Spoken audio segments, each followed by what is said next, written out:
Hi, everyone, and thanks, Ed. It's good to be with you today. I wish I could be up there, though.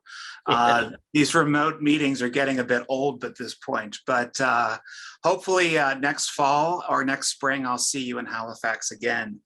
I do appreciate having the time to share with you a bit about my book, The SuperAge, Decoding Our Demographic Destiny, and to talk to you about why it's so important for Halifax and its economy.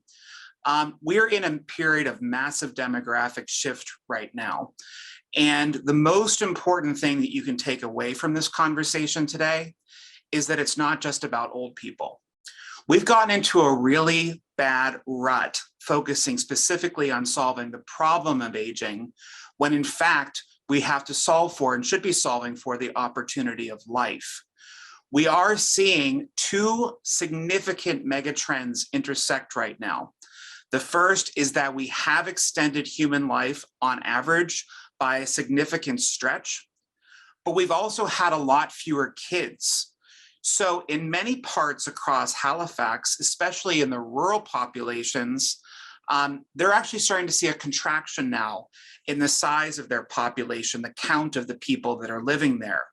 Whereas in the cities, we're actually seeing populations relatively stable, if not growing a bit. Of course, this is due to urbanization. My book is a bit different than other books on the subject of aging because it doesn't focus exclusively on older people. It talks about this dramatic demographic shift that we're in that is pushing us into a novel era for humankind known as the SuperAge. And the SuperAge is when we have 1 out of 5 people within our societies over the age of 65. This is a formal UN designation for this period. What's interesting about the SuperAge is that Canada and the United States are relative latecomers to it, at least against our peers around the world. So there's plenty that we can learn from in countries like Japan and Germany and even Italy about what the future brings for us and where the real opportunities lie. My book is broken down into 3 sections, and I make an economic and social argument for including all populations in our societies and in our economies.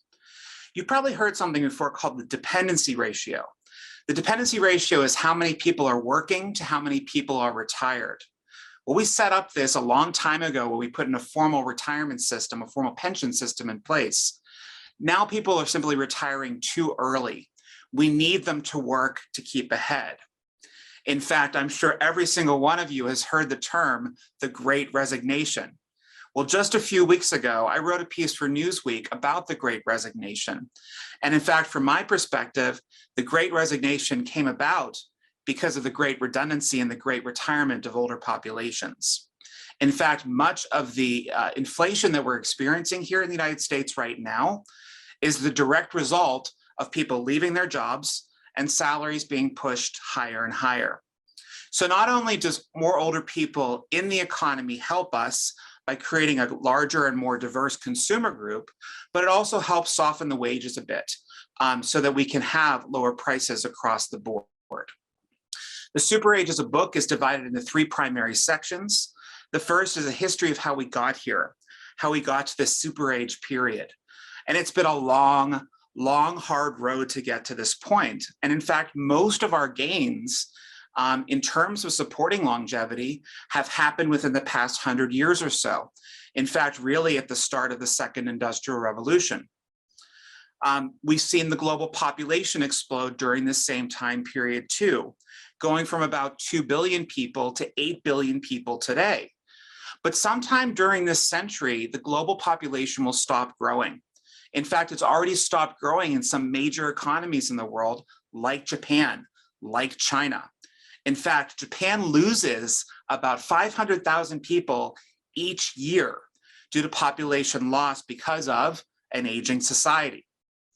Now, there is problem with this, there is peril with this, but there's also a lot of promise. So in this book, I examine what the perils may be. And in fact, our rural landscape offers us a lot of hints at what may come if we let demographic go unchecked. And I'd like to just read you a section of the book because I think it offers some paths forward for us by looking towards the rural counties, those places for inspiration and hope. Sadly, there's no clear blueprint for managing the aging and potential emptying out of rural communities. However, if we believe that there is value in the culture and traditions of our rural societies, we must invest in them through public infrastructure projects, as well as utilize technology and innovation through the private sector wherever possible.